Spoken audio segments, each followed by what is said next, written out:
Hello everyone, and thank you for attending today's webinar entitled Development of Neutralizing Antibody Assays to Support Clinical Safety Assessment. When is a cell-based assay required and what challenges can you expect?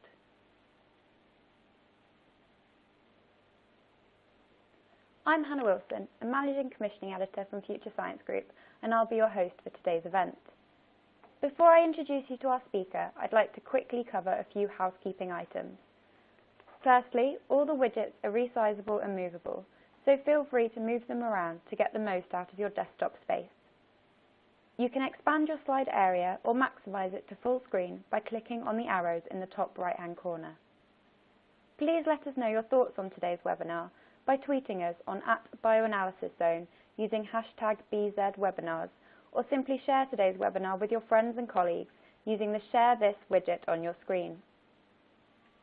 Some networks may cause slides to advance more slowly than others, so logging off your VPN is recommended. If your slides are behind, pushing F5 on your keyboard will refresh the page. You can find additional answers to some common technical issues located in the Help widget at the bottom of your screen. And finally, an on-demand version of today's webinar will be available approximately 1 hour after the event and can be accessed using the same audience link that was sent to you earlier.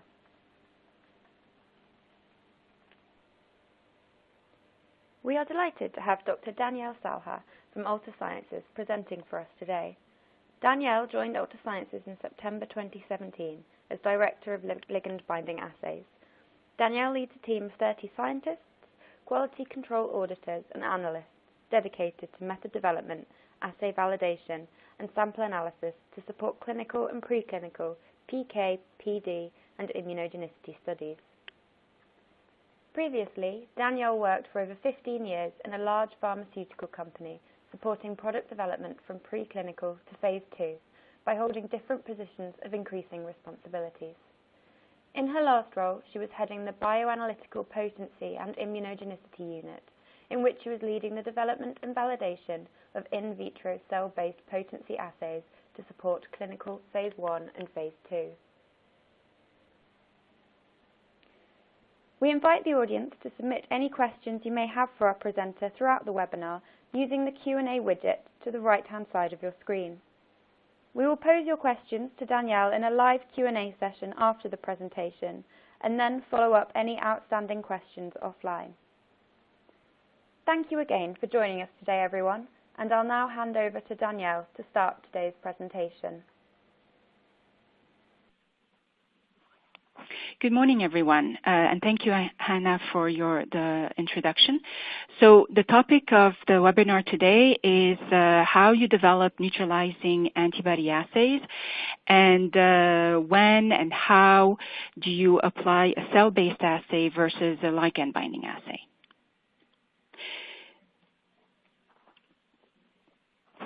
So on the agenda today, I will start by giving a brief introduction on regulatory requirements and why do we need to develop NAB assays. Then I will move on to discussing the different types of NAB assays that are available and how do you actually select the appropriate one for your clinical study in question. Critical parameters are also important to consider when developing a cell-based assay, and so I will describe to you the more critical ones. And moving on to also discussing maybe differences between potency assays for drug product release test versus neutralizing assays for safety assessments, and how you can take advantage of that for your NAB assay development for safety assessment itself. Of course, we'll move on after to discussing different case studies that would give you some sort of examples on when do you use a cell-based assay and when it is okay to use a ligand binding assay, to give you a flavor of when one would be more applicable than the others.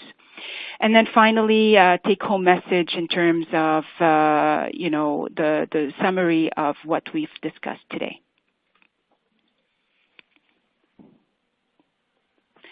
So I'd like to start by maybe giving a few words on regulatory requirements. So why do we need to develop NAB assays to support clinical studies? The reason is really to do with both safety and efficacy. It is important to develop NAB assays because it may have an impact on safety, especially if the NAB would have an impact on endogenous counterparts that could have a cross-reactivity or even generate autoimmune reactions. And it can also have an impact on efficacy, such as having an impact on changing the half-life or biodistribution itself. If you look at the 2016 FDA guidance, it does indicate that the use of a cell-based approach is preferred unless scientific evidence proves otherwise. And I've taken here some wording from the guidance that says the FDA recommends that neutralization assays use a cell-based assay depending on the therapeutic protein product's mechanism of action, because frequently cell-based assays more closely reflect the in vivo situation and therefore provide more relevant information than ligand-binding assays. So having that in mind, how would you then, when do you apply cell-based assays, and when can you actually move on to developing a ligand-binding assays? And I think the rest of the presentation would address that step by step. So the notion that we prefer to have a cell-based assay is really around three main points. The first one is because a cell-based assay, the mechanism of action of the drug itself is very complex. And so, for example, for some therapeutic proteins, the mechanism of action represents a sequence of linked events that eventually will lead to the biological activity, meaning that, you know, it's not just one event that happens. So basically the ligand binding to a receptor that would lead to the biological activity, but rather the entire process of several events occurring sequentially that will ultimately lead to neutralization. So that's first reason. The second one is really, in some cases, it's not well understood the mechanism of action in which a drug would be performing. So keeping that in mind, you know, you would have, you would prefer to use a cell-based assay simply because it's better to go all the way than take the risk. And then finally, safety concerns, because, you know, you do your screening and you do your confirmation and you get a lot of ADA positivity. And therefore, you know, you would expect that perhaps all the positive samples that you've identified may be neutralizing and may have a high level of neutralization, therefore would require an assay that would address that. And second, of course, the fact that if you know that there is a risk that your drug would have an endogenous compound and might, in this case, generate any autoimmune reactions, then it is preferable to develop a cell-based assay just as a safety net, let's say. So then we've discussed, you know, why we would want to use a cell-based assay. Then when can you use, in fact, a ligand-binding assay, given everything that I've mentioned so far? So in terms of the assay performance, that would be the big factor, because according to the FDA guidance, you can develop a ligand-binding assay only if proven that the cell-based assay is not performing to the requirements that are needed. For example, you cannot achieve a good sensitivity for the cell-based assay, or you find that there's a lot of interference, or there's a high degree of drug tolerance that you're observing. So those would be, enough of a rationale to propose instead a ligand binding assay. Secondly, the cell line of choice that you're choosing may not necessarily represent the mechanism of action in vivo. And so in this case, why would you use a cell-based assay if you're not even addressing the mechanism of action? So in this case, that would be a good, rationale to test a ligand binding assay, because you're not addressing the mechanism of action anyway. And then finally, of course, it's around the robustness of the assay itself. Sometimes it's very difficult to develop a robust assay because the method is very complex. The cell-based assay is very complex, and you're not seeing, for example, if you change, the critical reagents that you're using may have difficulty moving on from lot to lot. You haven't shown a good robustness there, or you see that incubation times are very susceptible to changes in the method. So those are things to take into consideration, and to ensure that whatever method you're using, you are achieving, the level of robustness that is required. Secondly, it's really around what the mechanism of action of the drug, and how and whether the ligand binding assay itself would be able to address it or not. So in other words, if, let's say, the drug binds to the target directly and that single interaction is able to inhibit the biological activity, then that would be enough of a rationale to move on and use a ligand binding assay. And examples of that would be, some monoclonal antibodies or soluble receptors that have a direct role into that. And then finally, around, the fact that some drugs actually don't require cells because their mechanism of action does not require cells at all. And the example of that would be enzymes that are used for therapeutic targets, and that do not need to do not go through any cell at all.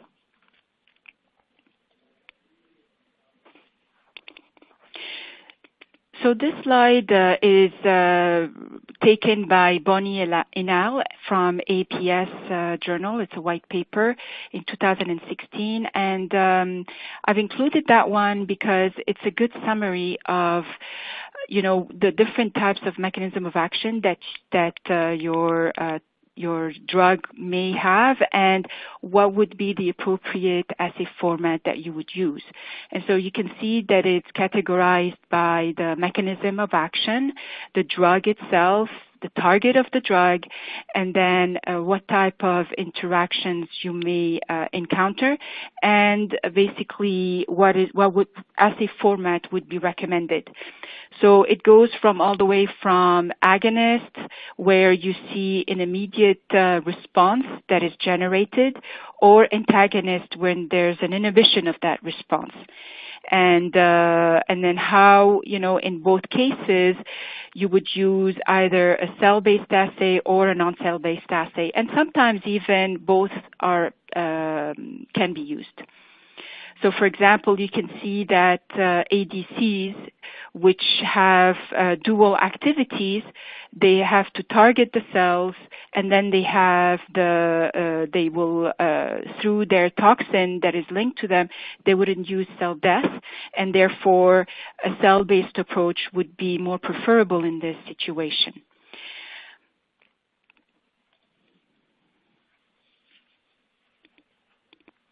So looking at the different assay formats for cell-based assay, I'd like to start first with a format that would be the direct assay. And those assays are for agonists typically. So in this example, in green, you will see the drug that will bind to its receptor. And following the binding to the receptor will initiate intracellular signaling pathways that will eventually lead to, for example, cell proliferation. In the presence of neutralizing antibodies, those neutralizing antibodies will bind to the drug in green and will obviously stop the interaction with the receptor and therefore inhibiting the intracellular signaling pathway and will stop the cell proliferation as a consequence. We also have an indirect assay format that represents usually antagonist drugs. And so in this specific case, you can see that in the first slide, the ligand will bind to the receptor, leading to signal pathway, intracellular signal pathway, and then cell proliferation. The second figure will show you that now the drug, by binding to the ligand, will stop the intracellular signaling pathway and cell proliferation. So there's an inhibition of the cell proliferation itself. Now, when neutralizing antibodies will bind to the drug, then in this case, the ligand is able again to bind to the receptor and you would lead to cell proliferation. So you're regaining the signal. In terms of readouts for cell-based assays, there are several platforms that are available. For example, you can have a simple fluorescence or absorbance reader that typically would be used to monitor cell death or cell proliferation. These are usually used for reported gene assays or other types of assays like that. There's also ECL or Luminex if you would like to get maybe a higher sensitivity. And this is to quantify soluble proteins that are secreted in the supernatant of cell cultures. And it usually gives you the value in concentrations per ml. And as an example, you would do that if the readout that you have is cytokine, for example. You also have the ELISpot as another platform, and in terms of difference compared to the ECL or Luminex is that the ELISpot will monitor neutralization at the single cell level. And so in this, just to illustrate that, imagine you've got a 96 well plate, you've got your wells, and each well you will have a set number of cells. And each cell will be represented as a spot if there is a response. And so at the end, you count the number of spots, which would represent the amount of, let's say, cytokine that is secreted or a specific type of chemokine or etc. And then you'd have the number of spots per number of cells that you've loaded up in your plate. And then finally, flow cytometry is also another approach to monitor neutralization at the single cell level. And that is also a platform that will allow you to monitor several markers in one shot. Moving on to ligand binding assays, you also have direct and indirect assay formats. So starting maybe with the direct format, in this case, your drug is in orange and is the ligand. And so you would be typically looking at an agonist type of drug. And so when the drug binds to the receptor, you have a signal. When the neutralizing antibodies are introduced, they will bind to the drug, and in this case, the signal is inhibited. In the indirect assay format, your drug is in orange here, and the neutralizing antibodies represented in purple, will bind to the drug, therefore allowing the ligand to bind to the receptor and regaining signal in the presence of neutralizing antibodies. So imagine it like a sort of a competitive assay. So the more neutralizing antibodies are present, the more the drug is unable to bind to the ligand, and therefore the response is higher. So in terms of readouts for ligand binding assays, you also have obviously the ELISA format with absorbance reader. You have ECL or Luminex when you require a higher level of sensitivity. Of course, these are not the only ones, but they're the most typical platforms that are used for ligand binding assays.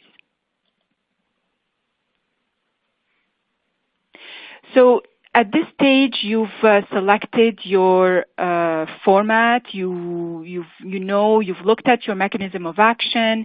You think you want to use, let's say, a cell-based assay because it's a complex assay, because safety concerns are high.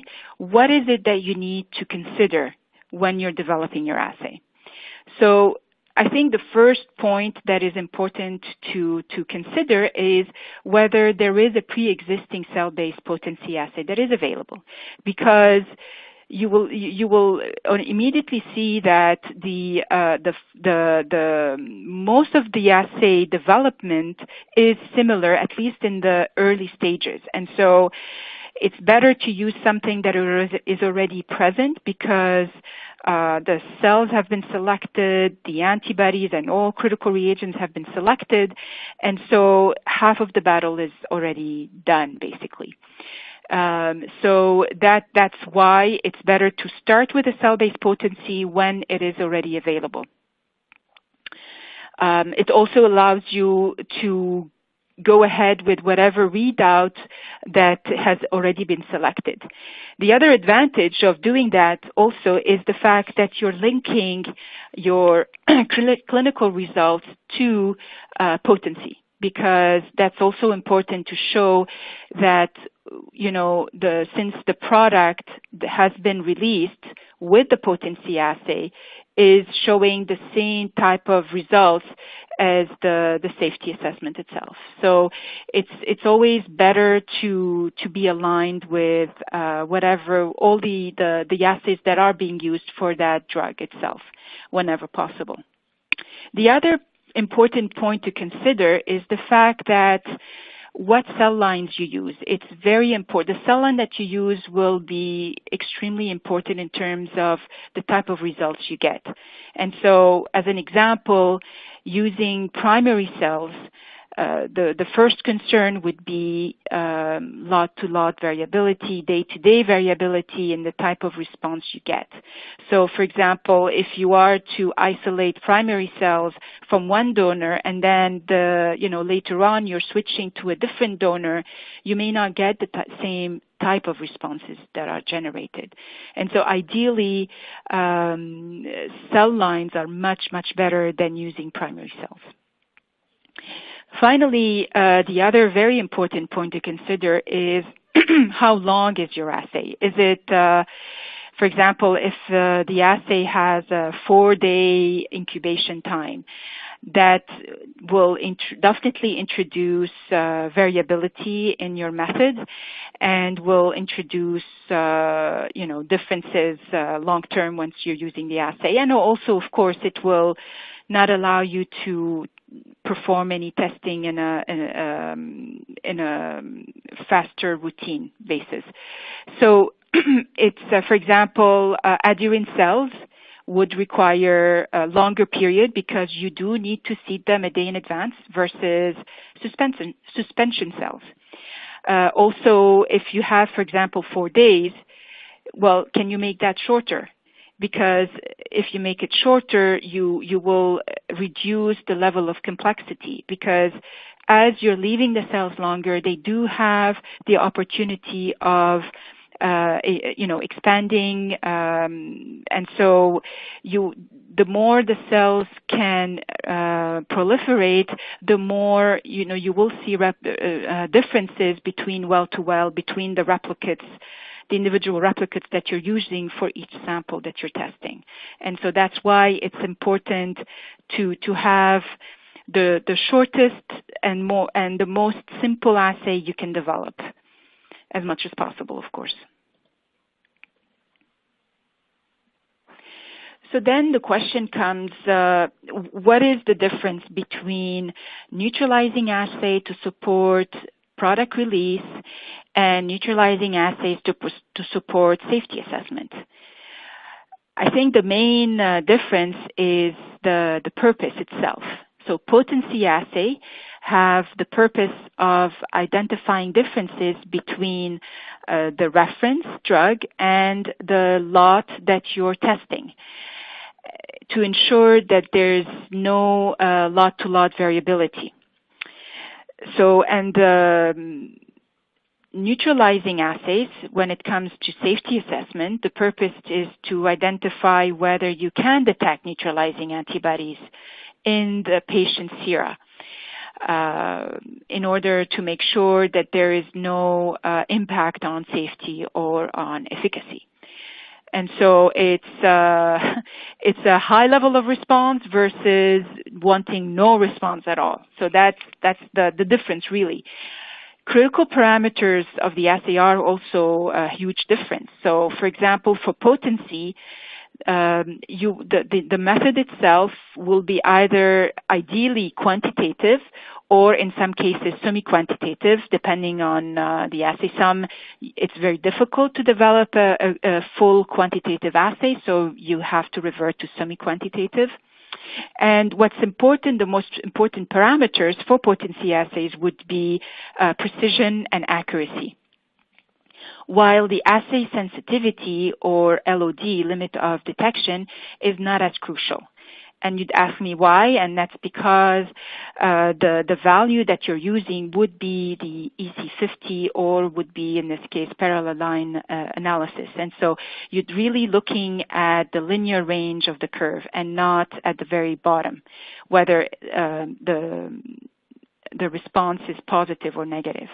And so in comparison, a NAB assay to support safety assessment, the sensitivity of the assay is very important because you are monitoring whether there is a generation of NABs or not, versus compared to a cut point. And so that's why it's very important that the assay is sensitive and able to detect low levels of the antibodies.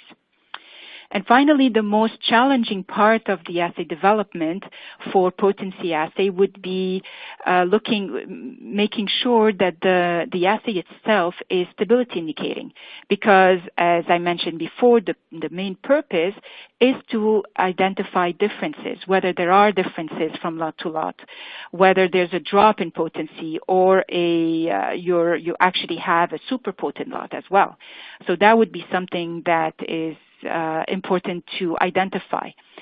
While the NAB assay for safety assessment would be the most challenging part would be to evaluate the matrix interference and making sure that there is no interference that is observed in the assay, because that would increase your background and would not allow you to differentiate true positives from false positives.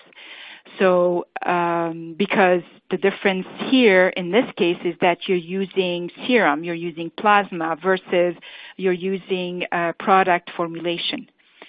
There would be no serum or plasma used in potency assays.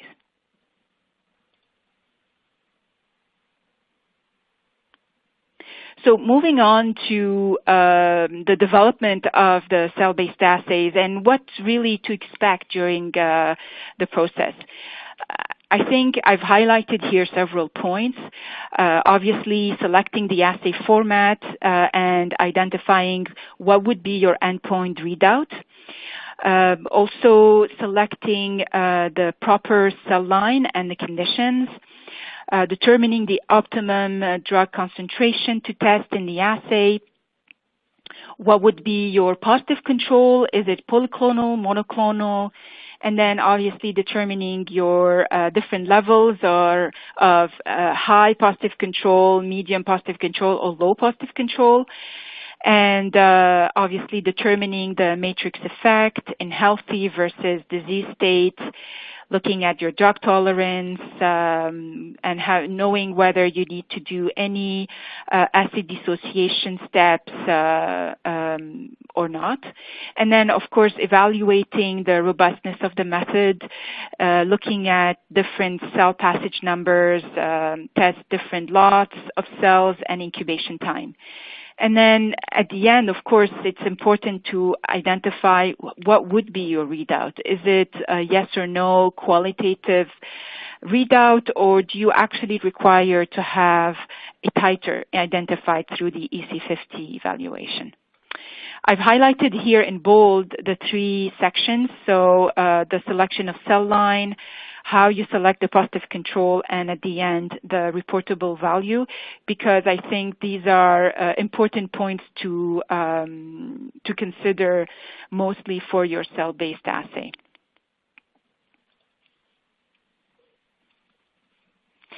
So choosing the appropriate cell line is one of the first and most critical steps in your assay development. You start with making sure that the cell line that you're using does represent the mechanism of action.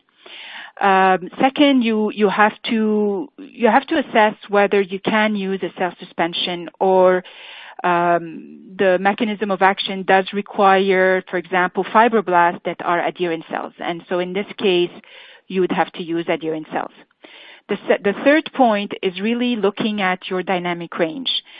Obviously, the bigger the dynamic range you have, the more the assay can adopt a semi-quantitative type of readout versus a qualitative readout, because using the EC50 would be a rate-limiting step.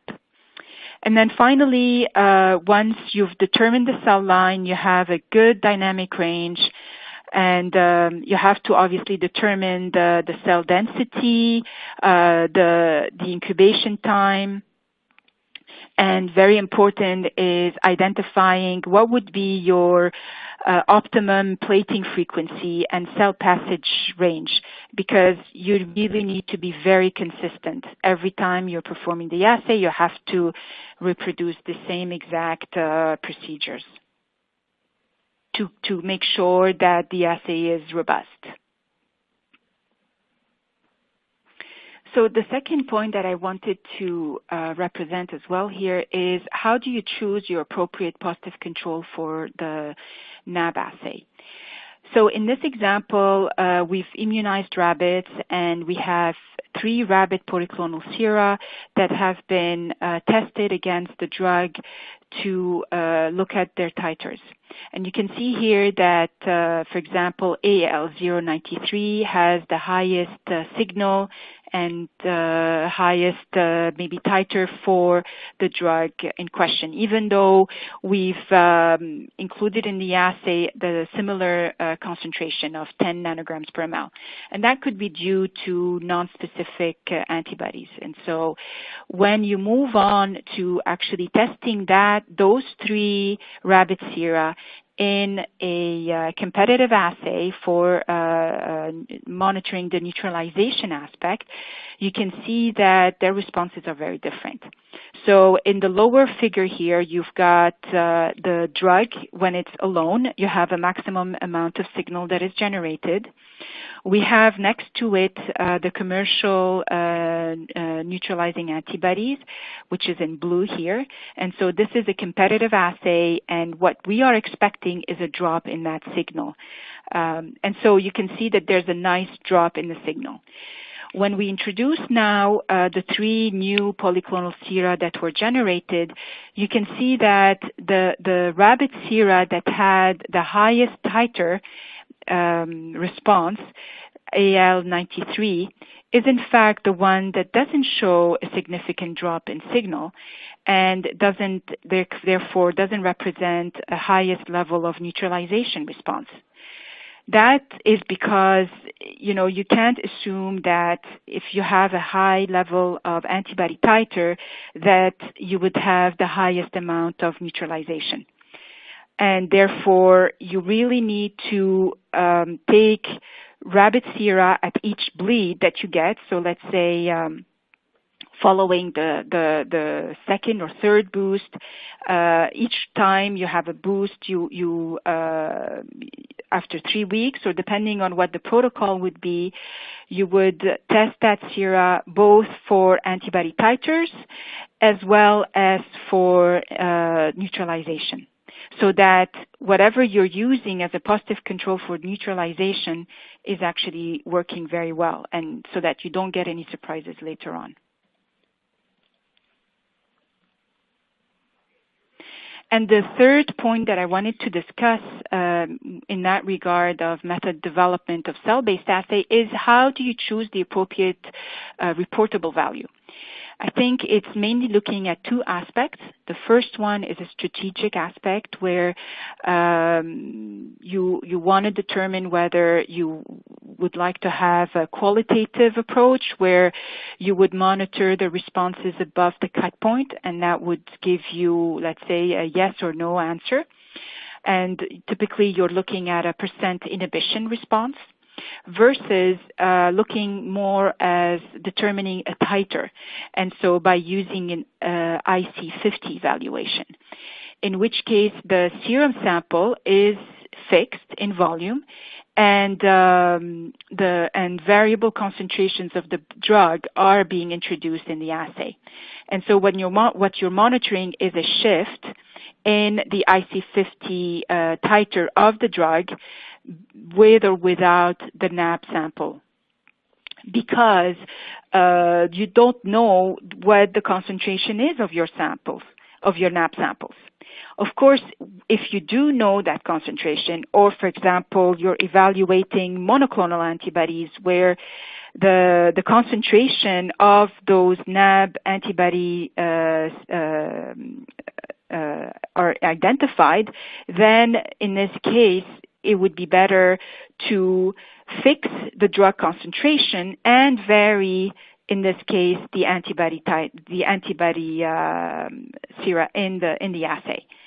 But most of the time, you don't know the concentration of the antibody, and therefore, this is why you have to use the drug in variable concentrations rather than the antibody sera. The second approach to use would be a risk-based approach. So because, going with the IC50 route, it's very complex. And validating such an approach would be extremely difficult. And so do you really need to go that route? So that's why you have to assess the risk for your clinical trial. If it's a low risk, a qualitative yes or no result could be sufficient. And on the other hand, if your risk is a medium risk, then you can think about whether you can develop a cell-based assay, and whether you can develop, in this case, a IC50 evaluation and having a more of a tighter determination in this case. And obviously, if it's it will depend on the assay performance in this case. And finally, if you have a very high risk, then in terms of safety, then you may be asked to develop a semi-quantitative assay and have a tighter approach. And you can see whether that is feasible to develop or not. Of course, if you cannot develop it and you've shown that it's very difficult, then you've got the evidence to go with a qualitative approach. So really make sure that you've got the scientific evidence at each step for every decision that you make, because that will be very critical for you to justify your format, your assay, readout, etc. So cell-based NAB assay consideration during validation. So now, ideally, you've finished your method development for your cell-based assay, and you're ready to go into validation. I think these will typically be applied to any assay that you would develop, because for the, let's say, the screening or the confirmatory assay. So obviously you have to define the acceptance criteria for sample analysis based on precision and accuracy. You have to evaluate assay specificity. And in this case, I guess the only difference would be whether you have any non-neutralizing antibodies that are available, because obviously that would be your best control to use to demonstrate that it's not just about binding to your target, but it's about the neutralizing activity itself that is specific. So if you have, for example, you went ahead and you've developed monoclonal antibodies for your drugs, and you've identified some that are neutralizing, some that are non-neutralizing, well, in this case, you can use your non-neutralizing monoclonal antibodies in the assay for confirming that your assay is specific for your when you're using your positive control that is showing neutralization. You have to determine the cut point, and I'm not going to go into a lot of details on that point because it would be very similar to the way you would approach a screening and confirmatory or titration assay. Sensitivity obviously will be very important here. Hook effect, assay interference, and stability. And the difference here would be that for stability, if you're using a cell line, you really need to test benchtop stability for the positive control as well as for the different lots of cells that you're using.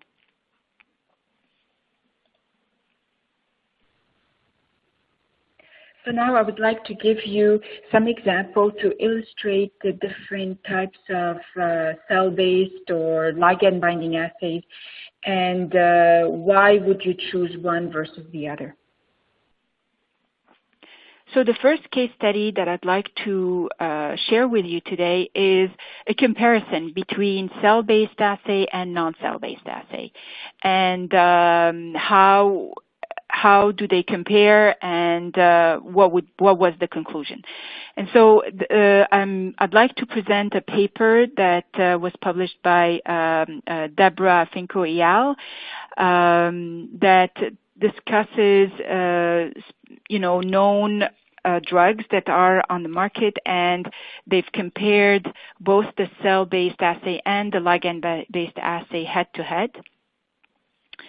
And by looking at different parameters. So first, looking at the assay performance that was compared to each other. They've also used the pre-existing clinical samples that were tested in both the cell-based and ligand-binding assays. And they've also used monoclonal antibodies that were either neutralizing or non-neutralizing, and looked at how those perform in both platforms. In most cases, both formats behaved similarly, but not always. And you will see that depending on the assay performance, sometimes it would be better to use one approach versus the other. So the first example I would like to share with you today is the erythropoietin. So erythropoietin is a glycoprotein hormone that is produced by interstitial fibroblasts in the kidney that signal for erythropoietin in bone marrow. And the increased activity of red blood cells allowed the blood to have a greater carrying capacity for oxygen. So in this case, for the table 1 is the cell line that they've used is 32D, and the principle of the assay is that EPO will bind to the receptor and will promote proliferation. And when you introduce your NAB antibodies, that proliferation is inhibited. Okay, in terms of the competitive ligand binding assay, It's a biotinylated EPO will bind to immobilized EPO receptor fusion protein, and the NAVs in this case would inhibit the binding of the biotinylated EPO to its receptor. And so they've looked at both methods.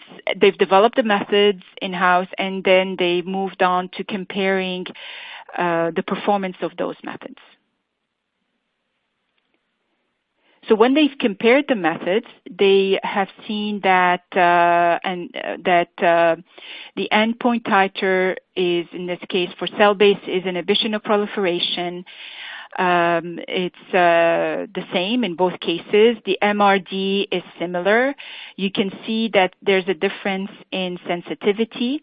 So the ligand binding assay has a better sensitivity, has also better drug tolerance and donor variability. On the other hand, the ligand binding assays lack on dynamic range when compared to the cell-based assay.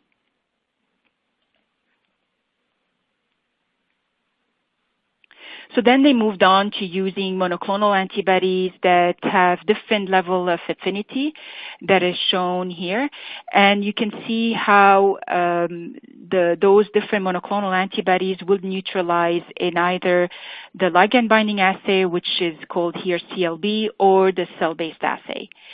And when they've done that, they've identified really three different categories. So category 1, which would be highly neutralizing. Category 2 would be monoclonal antibodies that have medium level of neutralization, as well as the third category, which is completely non-neutralizing antibodies. And the interesting thing is that both assays showed the same level of responses for category 1 and 3. And the biggest variability is, of course, the medium neutralizing antibodies, where you could see that the ligand binding assay shows a higher sensitivity compared to the cell-based assay for the detection of neutralizing activity. So moving on to the second example that I'd like to discuss today is AMG 317. So AMG 317 is a human monoclonal antibody that is specific to IL-4 receptor alpha. It will block IL-4 and IL-13 pathway for the treatment of inflammation in asthma patients. So for the cell-based assay, they have used TF1 cells. These TF1 cells will respond to IL-4 and will start to proliferate. And this proliferation is inhibited by the addition of AMG 317. Once the neutralizing antibody is added, this inhibition is reversed and you regain proliferation of TF1 cells. As for the ligand binding assay, there are two different assays that have been described in this paper. A direct approach in which the ruthenilated AMG 317 will bind to the IL-4 receptor, which is captured on the plates. And you get signal, and once the neutralizing antibody is added, the response is inhibited. The indirect approach, there's a competition between AMG 317 and IL-4 for binding to the IL-4 receptor that is captured on the plates. And therefore, you're inhibiting the signal by the addition of AMG 317. Once the neutralizing antibody is added, then the inhibition of the response is resulted. And what they found when they compared it in this case is that there was actually a major difference between the two platforms. And those differences are largely due to the sensitivity of the assay. as well as drug tolerance. So you can see here from this table 3 that the cell-based assay has at least 4-fold higher sensitivity when it was compared to the ligand binding assay. And it also has at least 2-fold more tolerance than the ligand binding assay. So indicating that assay format does have an impact, as I mentioned before, in terms of sensitivity, which is one of the most critical points to consider for your method. And so in this particular case, even though the cell-based assay has been developed and you may have a ligand binding approach that could be feasible, they've demonstrated that there's no way around using the ligand binding assay because you are impacting sensitivity in terms of the assay as well as tolerance. And so that should be enough of a justification to move on with a cell-based assay rather than a ligand binding assay. So after having looked at the performance of the method, they also wanted to compare the clinical samples and how their performance are in the 3 types of format, either the cell-based assay format or the ligand-based format, whether it's indirect or direct. And what they found was that the fact that the cell-based assay has a higher sensitivity, they were able to detect more positive samples. So in summary, both the ligand binding assay format missed on more than 30% of the NAb positive samples detected by the cell-based assay. So that by itself is a good rationale for moving forward with the cell-based assay compared to the ligand binding assays. So moving on to the second case study, and in this particular case, what I wanted to discuss is what are the criteria around choosing the cell-based assay and how does that look like? So I've chosen here an example to show you what it means to say that the mechanism of action is complex and requires different steps. So I've chosen for this example rituximab. Rituximab is a chimeric monoclonal antibody. It's an anti-CD20 antibody. It's approved for B-cell lymphoma and rheumatoid arthritis as well as systemic vasculitis. The Fab fragment originating from marine anti-human CD20 is fused to a human Fc portion for human IgG1 in order to fix the complement and activate ADCC, antibody-dependent cellular cytotoxicity. It has a long half-life, and the target, which is CD20, is actually a transmembrane protein that is expressed on all B cells going from pre-B cell development until differentiation. And CD20 is expressed at high levels and is not downregulated after antibody binding, and is not shed or secreted into the circulation, which makes it a good target to focus on.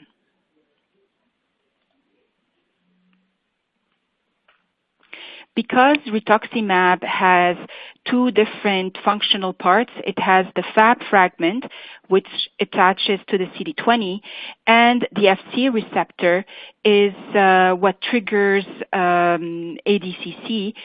It has dual activity, and so there are 3 different mechanisms of action that could be identified for rituximab. And these are the ADCC itself, the complement-dependent cytotoxicity, as well as apoptosis. And so when you have such a complex, and diverse mechanisms of action, how do you go about developing a cell-based assay? You don't need to develop a cell-based assay for all three, so you don't need to have three different cell-based assays to determine whether there are neutralizing antibodies. I think you can focus on the most dominant one or the primary mechanism of action. And in this case, it would be the ADCC. The ADCC that is described in this cell-based assay is, for example, using Reggie cells, that those cells would be used as target cells, while the effector cells in this case would be the Jurkat cells. Those Jurkat cells would be expressing Fc gamma receptors, and these are reporter cells, and they would be used in this case as effector cells. So when rituximab will bind to CD20 on the target cells, the Fc portion of the drug will then bind to the Fc gamma receptor 3A, which is expressed on the effector Jurkat cells. And having the two cells in proximity and with the two binding sites, that will trigger later on the triggering effect of luciferase activity, which can then be considered as surrogate for ADCC. And so in this particular case, when you pre-incubate your drug, which is the antibody together with the neutralizing antibody against rituximab, you would inhibit the binding as well of the rituximab Fc portion of that to the Fc gamma receptor 3A on the Jurkat cells, and therefore the luciferase activity is blocked and you lose signal. And so in this case, you can see that there are two sequential steps that are important to consider for the triggering of the activation. The first step is to the binding of the drug to its target, CD20, and the second step is the binding of the Fc portion of the drug to the Fc gamma receptor 2. And therefore, you need those two steps to allow the triggering of the luciferase activation and signal.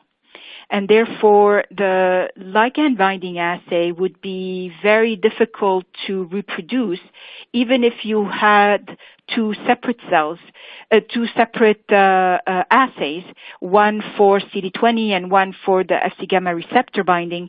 But those two, you don't know what's the impact of one binding to the other. And that would be an example to show you how, in such cases, a cell-based assay has to be used, because you need really that whole sequence of events to be able to monitor the cell activity. So finally, conclusions and take-home messages. In conclusions, I think the most important thing that I wanted to emphasize is the fact that you have to evaluate the risk profile, that's number one, and you have to evaluate the mechanism of action of the drug. That will automatically allow you to decide whether it's a cell-based assay or whether it's a ligand binding assay that you have to use. The second point is really you choose the binding assay whenever it's possible, and ensure that you have sufficient sensitivity and drug tolerance. If you have a sufficient sensitivity and drug tolerance, then you can go ahead and you can use that method. If a cell-based approach is required, then maybe look into whether there's a potency assay that is available, and that will allow you to accelerate method development. The assay performance, obviously, as I've shown you with the example that I provided earlier, may be a limiting factor to choose which format and what readout you want to use. So this is a very critical step to saying, you want a qualitative readout or you want a titer determination. And of course, the risk-based approach is also very important in terms of whether you have to use a titer approach using the EC50 or, the risk is low, and in this case, a yes and no answer would be sufficient. And so that takes me to the end of my presentation. I'd like to address any questions if you have, and thank you for listening.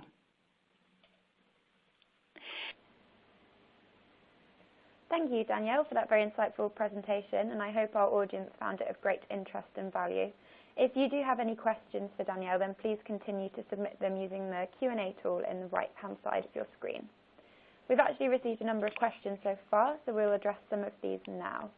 Danielle, the first question is, how do you generate and select a NAB-positive control?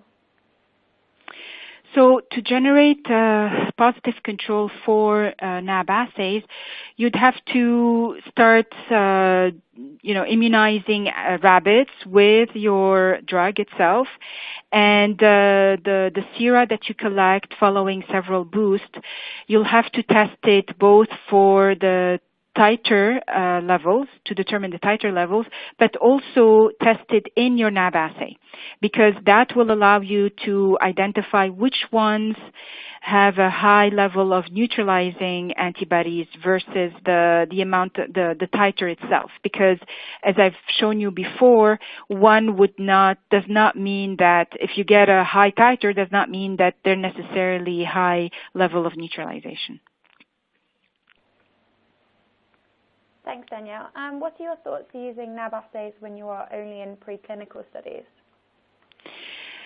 In preclinical studies, you don't know whether the neutralizing antibodies would behave in the same way once you switch from that to clinical studies. So an animal basically having a high level of neutralizing antibodies does not mean that you'll necessarily have the same type of profile in humans. And so I think it's well accepted by the full scientific community that for preclinical studies, it is not required really to develop NAB assays and to test neutralizing antibody assay. Thank you. And following on from that, what stage do you recommend starting to develop a NAB assay? So a NAB assay is quite complex, as you could see from what I've shown you, and more so for cell-based versus ligand-binding assay, because it's biological matrices that you're working with. So it's important to, as soon as you find out that you do need to test to have a cell-based assay, to start developing it. However, having said that, though, it's important to keep in mind that it's not like PK assay where you absolutely have to have it developed and validated before you start even dosing. So there is, because the serum or plasma is very stable. And so there could be an overlap between when you're dosing and when you actually have an assay that is validated and ready for sample analysis. So there could be an overlap there. Thank you. And what are your thoughts on using single-use cells? Single-use cells. So I think the most important parameter to keep in mind is that whether you have a good lot-to-lot variability. If you have a good lot-to-lot variability, then go ahead with it, because it will avoid having to passage cells all the time. So it would be much simpler for sure. But it's very important to ensure that it's the same lot that you're using and that you don't see differences once you change one cell vial to the other. And the last question we'll have time for today is, how does the typical assay differ for vaccine studies? So for vaccine studies, you are looking for an immune response. You are measuring an immune response that is typically quite high. And for those types of studies, you will have to determine the titers that are generated. So either antibody titers, neutralizing antibody titers, those are the ones that are identified, and you won't be using any cut point. There is no cut point. You're typically using a reference standard that you're comparing to, and you're determining the titer of the antibodies generated using the EC50 approach or parallel line analysis.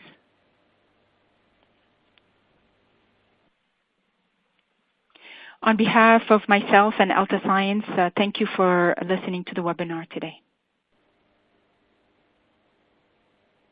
I'm afraid that's all we'll have time for today. We'll address all the other questions we've received offline, and if you do have any other questions for Danielle, please feel free to send them to webinars@bioanalysis-zone.com.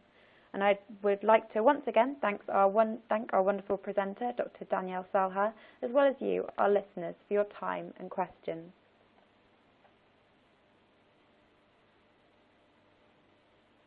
If you would like to let us know your thoughts on today's webinar, please feel free to complete our feedback survey in the resource widget or tweet us on @bioanalysiszone. Don't forget to visit us at www.bioanalysis-zone.com for more webinars. Thank you again for attending, and goodbye.